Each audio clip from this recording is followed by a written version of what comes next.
Enokinyi majaber janeno mar Elton Kamora mora ma intiere tarik 30 ma dwe mar abich ka koro odiochieng' makino bedo odiochieng' nidmo wik ma dwe ni en kindego eko mag timo nonro mar oboke kaka ado mondo migi kalumo ni oboke gi achiel kachiel mago eko ma an go sani. Oboke ma The Star, The Standard kod oboke ma The Daily Nation. Weche mantiere kanyo endo en ni truth moment as IBC officers clear hopefuls. En kosa nindi koro IBC chako pudho jogo madhi chung e yiero mabiro ndalo 74 kama indika koro dong koro en kindego eko ma idwani mondo mi opudh jogo madhi chung achiel kachiel. Masa nindi koro campaigns bechal ni koro sechakre achiel kachiel. William Ruto ibro puodhi chieng' tarik 4 ma dwe mar auchiel. Kalonzo Musyoka bende odiochieng' onogo. Raila Odinga gi kuro okot bende odiochieng' ma tarik 5 ae koro Njeru Gadhangu wiro puodhi manoendo ka koro na June 6th. Ka wadhi nyime, eyes on Wiper boss Kalonzo as IBC books date with him. Kalonzo besani ndi koro semiyo odiochieng' ibro puodhe kaka jagon mabende dhi chung kaka jatend piny owacho. En wach mani mantiere kanyo endo inyalo some achiel kachiel. The former vice president will face electoral commission on June 4th at Bomas. Mano e wach mantiere kanyo.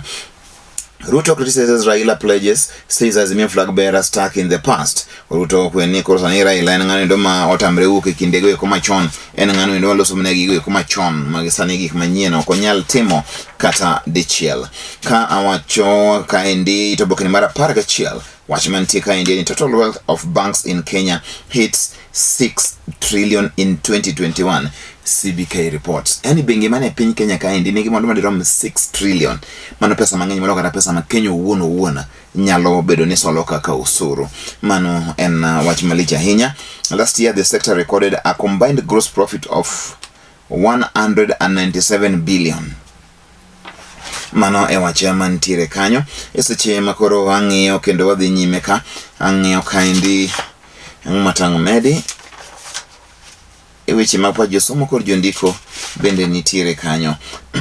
What is ntie ka koro jaod Gloria Muliro machon Eric Omba wacho ni koro jaode ni ne okomiye luor. Mane wach mowacho ni Gloria Muliro ne okomiye luor. Gloria Muliro's ex-husband Prophet Eric Omba says the singer did not give him a chance to work on their marriage. Speaking to NTV on Saturday, he said he is willing to reconcile with Gloria, but evil forces kept blocking his marriage. There was some spiritual issues and altar that prevented that, he said. Omba said the generation curses came from Muliro's side. Jochinde makod gi Muliro Gloria na mono gibedo kod bende manendo ma en odiochieng' maber. Wach malich ahinya. Ka ong'iyo machego eko mag counties. Don't be cowed. Kidero tells his supporters in Homa Bay he is seeking to succeed Governor Awiti, who is serving his last term. Sani koro Kidero nyiso jo Homa Bay ni kik mondo mi ng'ato buoggi. Ani gima wacho Homa Bay Governor aspirant Evans Kidero wants residents to remain steadfast in the transformational agenda they want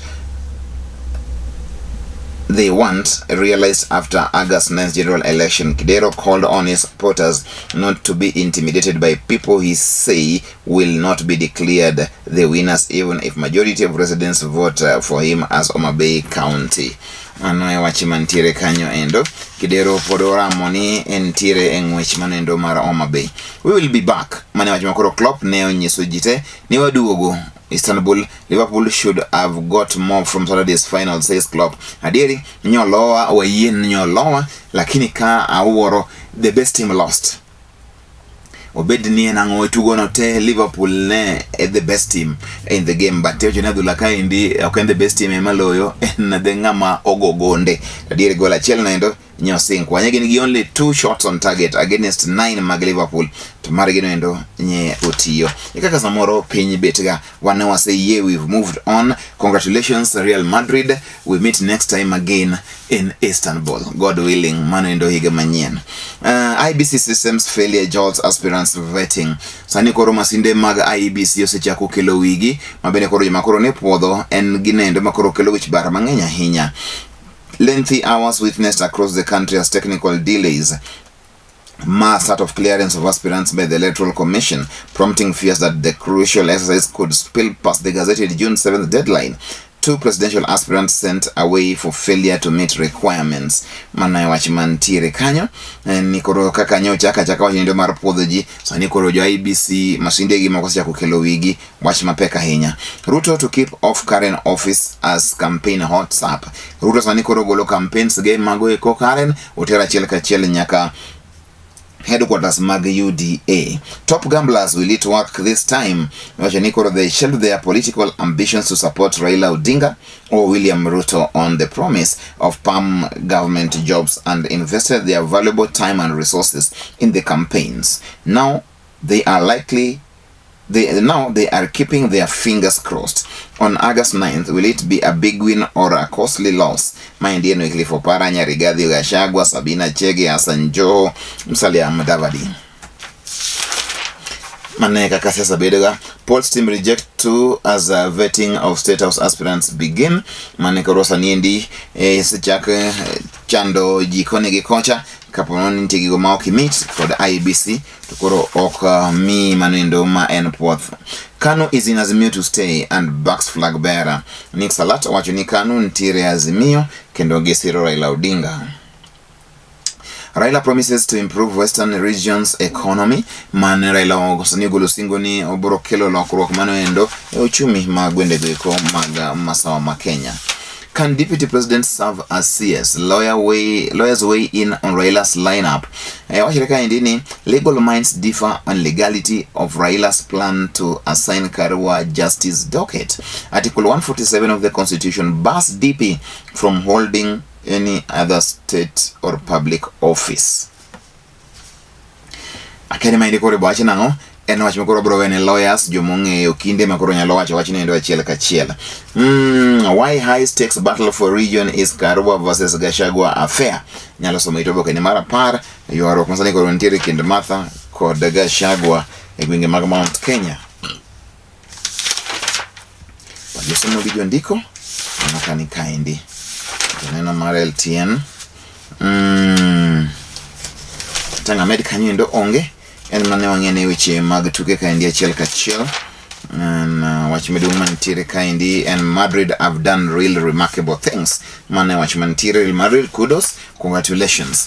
Mane wach mantiere Oboke ma The Daily Nation kaka wach nana boro mna luomo. Kechingin sama luome to koro kamigi mora manie iye. Modong ibro kao.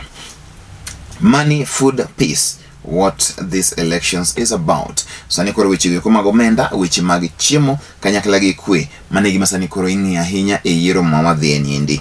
Every election has a question and this one is no different. Away from the ping pong of political elites, this year's political battle is also about bringing down the high cost of living, ending unemployment, sending bad and corrupt leaders home, fighting insecurity and calling out politics of deceit. Mano e wach mantiere kanyo endo gikonsani ni koro bro bedo ni jilosi ahinya e yiero mawadhi eniendi. Ruto to kill CBC in draft of anti-Uhuru reforms. Ruto mandia lupu Uhuru Kenyatta wachuni tiki konsani koro penya wachi magintini otimo maina ko chopo mwedu tich magik modhi gola chiela kachiela. The DP has voted to roll back many of its own government's projects, including moving the inland container depot in Naivasha back to Mombasa, revising competency-based school curriculum, remodeling the management equipment service health project, and halting bailing out of struggling state companies. Magi hasani kutu wacho ni koro en uwan otie penya wacho masani tukigo nyaka koro uketi magwe kwa achiel kachiel. Jalup jakom mar UDA Kipruto Arap Koro anyoro nyowuok mano endo UDA moriwre kod Azimio. Seche mabende koro weche medo bedo matek. Karua won't win Mount Kenya votes, Ruto tells Raila. Sani koro Ruto nyiso Raila ni Karua ok bi miye kura goeko mag Mount Kenya. Be thagori mane wach mantiere. Kaindi to fall as IBC begins final clearance of presidential hopefuls. Wach ni koro jario nyako yudo thuolo no endo mano endo mar bende ringo kaka jogo magin jotend piny owacho. Chebukati en returning officer ma presidential candidates en makoro nyao podho gi achiel kachiel. Blow to Ruto, a stop UDA man joins Raila. Mano Kipruto Arap Kirwa. Magaweche mani kanyo mang'eny ahinya. Kenya Prison Service shimola tewa neno kaindika koro mano endo ma en chiel ndeno opudho to en chiel mar kidi you know opodho nango mane wacho sani ndikoro ipenja hinya. Wetangula, why I'm defending my seat. Bungoma Senator CC will concentrate on Kenya Kwanza national campaigns. Bungo sani koro kweni en okao odhi manyo kama ndo ma Senate kala kama ndo pod entiere engwech mar one Kenya alliance. Sang faces stinging criticism in face off with ex-governor. Nokaindika Cleophas Lagat kanyakla koda kasang emajo yuare maendie Nandi achiel kachiel. Magi weche mantie. Nigeria's PDP picks Atiku for presidency contest. Mana wacho mantie Nigeria bende sani ndikoro dhi yiero gise yiero Atiku. Ka wang'iyo kaka weche nitiere ka kane gima tanga medi bro weche gi kanyo endo. Real Madrid defy Champions League odds, but what next for aging team? Mane wacho mantiere kanyo endo. Real Madrid nyawaseka mano endo maeno kumbe enokaendi kakoro Sadio Mane ni kaendi okomor kata kamano endo pa ni Mane en one player modo gik mang'eny African Cup of Nations, Cups ariyo mago eko mag English Premier League. Oh, you do a lot of cups this season. But in mind, this is best season. Sadio Mane. Kanyo emagiki ewichi mag Nonro mar Oboke. Kinyi masani nyinga en Okelo.